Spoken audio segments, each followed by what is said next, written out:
Hello, welcome once again to Lehto's Law. I'm Steve Lehto. Today we're not talking about the law at all. I've had people ask me if I have any hobbies or if I do anything in my spare time. And I say, actually, I do have a hobby, and it goes back a few years. But I have a metal detector, and I'm one of the guys you might see at the beach or in the park walking around with a metal detector, possibly wearing headphones, every now and then stopping to dig a signal. And if you don't know anybody who's gone metal detecting or gone looking for things with a metal detector, you might not know what exactly we're doing out there with those detectors. So, first of all, I got to tell you that I started metal detecting in the 70s when I was in school. And that's back when detectors had first come out. And there were times that we'd go out metal detecting and we'd find all kinds of cool stuff, and sometimes we'd find junk. But back then, metal detectors weren't that smart. If you walked over something and it would give you a signal to let you know that, hey, there's metal down there. And you dig down there and you might dig up a bottle cap, you might dig up a coin. And back in the old days, I found a couple Indian head pennies, which are pennies prior to 1909. And I found a bunch of other stuff, silver coinage and so on, but nothing terribly rare. And then, as I moved on with my life, went to college, went to law school. And after I got out of law school, one of my friends mentioned to me and said, that metal detectors have come a long way since the ones that you had back in elementary and junior high and high school. And I said, really? And so I hadn't even thought about it because I hadn't seen a metal detector being used in public for quite some time. So I actually did some research and discovered that, oh, by the way, metal detector technology has jumped forward in leaps and bounds from where it was, primarily due to microprocessor technology. You can now get a computerized metal detector, which will not just tell you there's metal in the ground, it'll tell you what it thinks the metal is. It'll do this in several different frequencies, and it'll also tell you what it thinks the target is, including how deep it is to a half inch. I'm not making this stuff up. So you can go now with a metal detector if you know what you're doing and find a place to metal detect and possibly find some cool stuff. So I'm going to tell you about some of the stuff that I found. I'll show you some of the stuff I found, and just it's mind-boggling. But again, I know some people who aren't into coins, so mostly what I look for is coins. Now I know guys who spend a lot of time metal detecting looking for jewelry. And if you like gold jewelry or silver jewelry, that stuff can be valuable. I know guys who go to the beaches, for instance, and find jewelry that's extremely expensive. But I'm looking mainly for coins. I like old coins, and there's a reason for that. But it's easier to find coins than jewelry because coins give a better, more predictable signal on a metal detector. So, for instance, I'll let you know that I take all my good coins, and I know this is not going to photograph terribly well, but I take all my good coins, I put them in coin holders, and then I make a note of what the coin is on the front, and then I make notes in the back of where I found it or what type of thing I found it with. So, for instance, the oldest coin I've ever found is an 1806 large penny. Okay, now I'm in Michigan. Michigan has only been a state since 1837, so that's a coin that predates the state of Michigan by 30 years. Now, it's worn to such an extent it's probably being carried well into the 1850s or 1860s, but that is an old coin. It's the oldest coin I found. The oldest silver coin I found is an 1837 half dime. Now, a half dime, you've got to understand, is a very small coin. It's about the size of your pinky nail, but it's a 5-cent piece made by the U.S. Mint. Therefore, it's good coinage, but it's called a half dime, and that's what they did back then. One of my favorite spots I ever found was a spot where I saw that they were scraping down a piece of property next to the road in an old part of town near Pontiac. And I stopped and I talked to the guy in the bulldozer, and the guy goes, "Yeah, we're scraping this. We're going to be building a building here pretty soon." And I said, "Do you mind if I metal detect over the dirt that you've scraped?" And the guy goes, "No, I don't care what you do." And in fact, this is pretty funny. They took all the dirt from this lot and piled it up in a corner and put a sign up that said "free dirt." And I kid you not, for the next 3 or 4 days, people were backing their cars up, shoveling the dirt into their cars.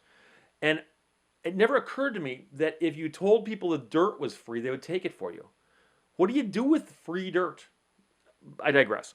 So, from that spot, I found 3 large pennies, including an 1826 large penny. But this top row here is all large pennies. And large pennies are the pennies that are the size of half dollars that we used before basically the 1850s. We reduced the size of the penny when we made a flying eagle penny. I've never found one of those. And then after the flying eagle pennies, we went to the Indian heads, and I found a lot of those. We'll talk about that in a second. I found an 1876 seated half dollar, very, very worn, and also an 1876 seated quarter. And when we talk about coins in America, there's different phases of coinage, and all the modern coins nowadays have got presidents on them. You know, Lincoln's on the penny, and so on. But in the old days, it was usually a depiction of liberty. So if you know about coins, you know about this. And so, like for instance, there's the Liberty Walking $50. I found one of those. Okay, and the Walking Liberty $50 came after the Barber $50, and Barber was the name of a guy who worked at the mint who designed coins, and so he had a very very bland, but a dime, a quarter, and a $50 that he designed, and they're all the exact same face, and they call those the Barber coins. Barber coins are ugly. And before the Barber coins were the seated coins, where Liberty was actually seated like on a throne. So you've got a couple seated Liberty dimes I found, the half dimes of seated Liberty, and a seated Liberty $50. There's a Barber quarter, which as you can see is ugly, as I said. And then also along the way, I found a bunch of Barber dimes, a Shield nickel from 1876. That's a good year for me. I've got an 1876 nickel, quarter, and $50. And then I found a V nickel, what they called the nickels that were in the 1890s up until the Buffalo nickels were called V nickels. I've also found an 1864 2-cent piece. For the people in the audience who care to know the trivia, the first coin in American history to bear the words "In God We Trust" was it was a 2-cent piece, only minted for a few years, primarily to make up for some copper shortage problems we were having as a result of the Civil War. And then down here, of course, is another Barber dime, 1910. And in the back, I make note of all the places I've found these things. So that's the first page of my notebook, and I've got many more pages in the notebook. For instance, Mercury dimes, even though the face on the front of a Mercury dime is actually Liberty, the designer thought it would be kind of cool to put wings on the temples of Liberty to indicate something about freedom of thought. No one quite understands it, but somebody nicknamed it the Mercury dime, and that name has stuck. Some Mercury dimes started in the teens and ran through 45, and then of course that became the Roosevelt dime. I got a whole page of Mercuries here. Mercury dimes are cool though. You know, when you find a Mercury dime, they were actually in circulation up until silver went out of circulation. You'd actually find Mercury dimes in your change in the early 1960s. Shows you how old I am. But I don't remember a whole lot of that, but I remember some of it. Now, Indian head pennies are actually among my favorite coins to find. Indian head pennies, of course, came before Lincoln. And so they basically think Civil War up to the 20th century. So these are all Indian head pennies I found at various sites. 1865 Indian head penny, one of the early years. And the interesting thing about pennies is that we think of them as copper. The metal composition of pennies has changed many times over the years, and that's one of the things you've got to teach yourself when you're using a metal detector that can actually tell you differences in metal content, because different pennies will even ring differently, simply based on the year they were manufactured, because in 1865 it had a different copper content than, say, 1883. Interesting thing about coins is that, generally speaking, as a proposition, the older the coin is, or the longer ago that it was dropped, the deeper it will be. So if you're out metal detecting and you get a signal that says a coin is 1 inch down, it's probably a newer coin that was dropped more recently. Now, if the ground has been disturbed or they scraped it, like the construction scrape I told you about, where I found the large pennies, they removed 10 inches of topsoil, and then I found the 3 large pennies all within an inch of the new surface. But a week earlier, they were over a foot down. The odds of finding those in that ground would be very, very slim because there's so much garbage in the ground. Although detectors can distinguish between, like, say, pull tabs and coins, usually, you still have to work around that stuff because the detector can only read what's underneath its coil.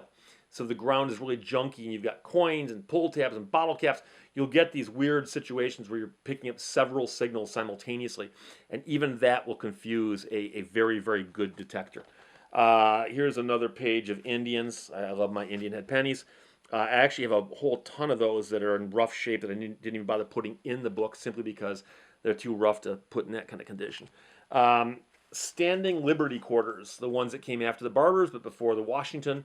I think teens and 20s, found a couple of those. One of the funny things about the Standing Liberty quarters is that it was a design mistake that the mint made, where they made the date the highest point on the surface of the coin, and the dates wore off very quickly. So you'll often find these missing a date, no date in Standing Liberties. Found a war nickel. You know, the nickels they made during the war have a higher silver content. They have silver that most nickels don't have. A bunch of silver quarters, and apparently more Indians. Ran out of room on the other page for my Indians, so I got the Indians. Um, Another page of Mercs and Roosevelts. Gotta love them.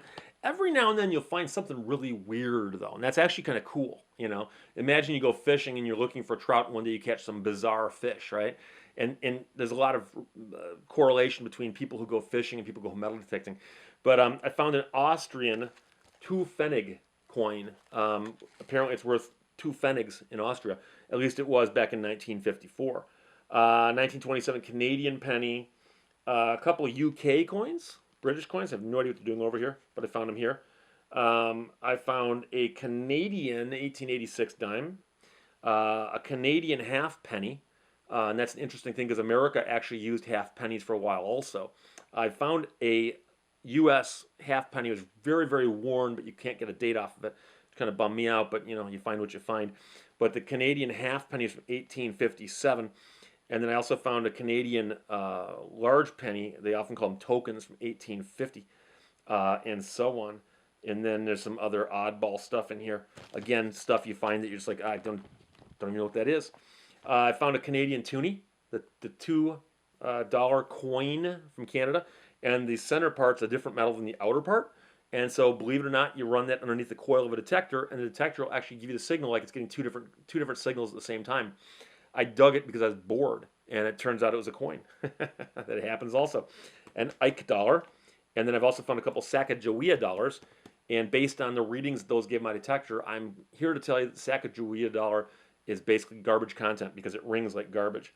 1972 Kennedy half, another Kennedy half. I'm not sure about the year on that. And like I said, those are just more things I found, and some silver dimes and whatnot.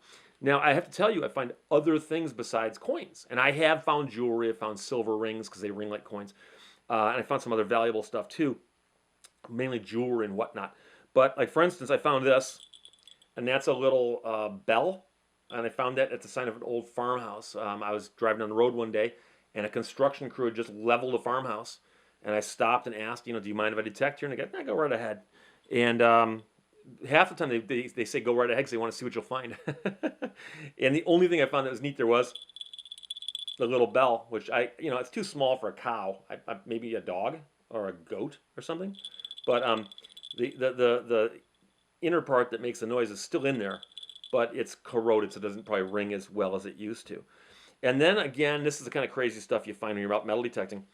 But when you're going over a signal, and the detector gives you a reading, and you read the graph on the screen, and you're interpreting all this data it's showing you, it'll often tell you, if you ask it to, it'll put the stuff into the terminology of coins. So in other words, if you run it over a signal, it'll say here's the most likely coin that would be, if in fact it's a coin.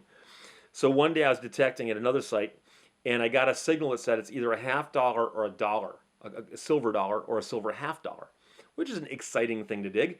So I get my digging tool out, and I dig a very, very careful big hole around where you don't want to hit the thing you're digging up with your digging tool. And I pop the dirt over, and I see that sticking out right there, sticking out of the edge of the dirt. And there's this moment of discovery when you pop open the dirt and you see what you're looking at, and there it is right there. There it is. And my first thought is that's a coin. It looks like a coin. But I actually made the mental note before I saw it that the coin's edge doesn't have the markings on it. So that's not a coin. Or if it is a coin, it's not a US coin, or it's not a new coin. So I very, very carefully clean it off, and I'll see if I can get a better photograph of this to put on the screen. But this turns out to actually be a medal that they awarded to people who were survivors of Gettysburg from the state, I believe, of New York.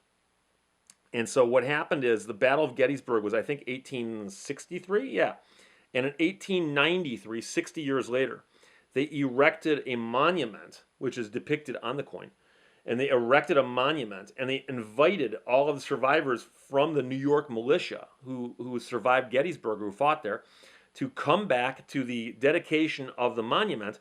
And then they gave them this memorial medal to indicate that, yes, you were here at this dedication, and you are one of the people that were dedicating this monument to.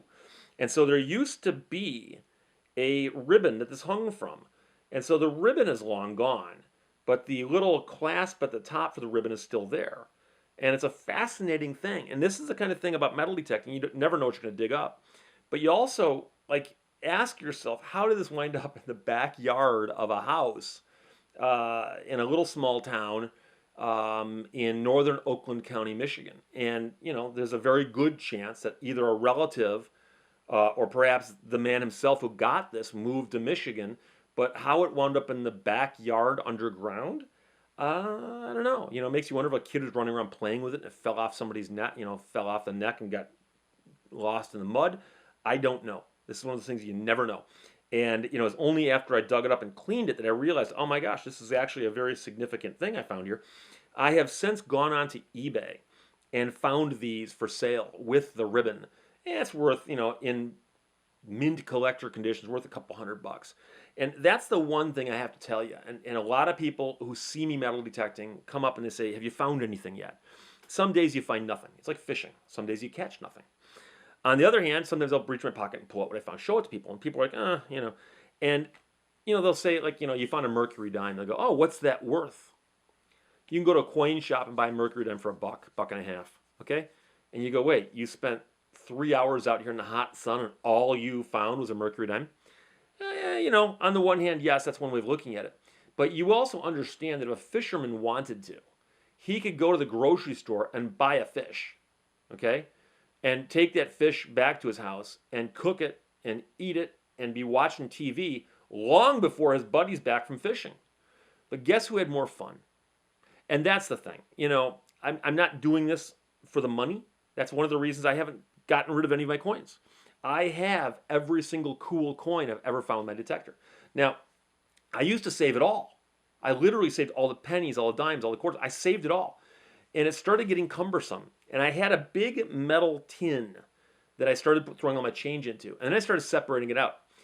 I'll give you an example of how many coins I dug one summer. I took the tin that had nothing but the pennies into it to a Coinstar and got $30 back. So you can do the math on that. That's 3,000 coins, most of them dug one at a time. And to dig the 3,000 coins, yeah, I got $30. Minus Coinstar's take. But along the way, I found things like this, and like this, and like the Seated Liberty $50 or the 2-cent piece. And I can tell you right now, I remember where I found almost all of these because my memory is that good on things I find. And I can tell you, for instance, where I found that 2-cent piece was in the ground 6 inches beneath the lawn in a public space in Oakland County, Michigan, that literally hundreds of people walk over every single day. People walked over this 1864 2-cent piece not knowing it was there. I walked by the detector one day and I got a signal. I dug it up. Boom, there it is. Now I got it in my collection. So I could go to a coin store and buy an 1864 2-cent piece. A couple bucks probably. I don't know. But it's the thrill of the chase. It's the hunt, whatever you want to call it. But that's the fun. So that's what I do when I'm not practicing law. I'm not writing books. I'm not in my canoe. Or I'm not shooting videos. I'm playing with my metal detector. So questions or comments about metal detecting? I understand we didn't talk about law right now. I hope you'll forgive me. But I've had people say, hey, Steve, do you have hobbies? Yeah, I do. I've got one. So questions or comments, put them below. Talk to you later. Bye-bye.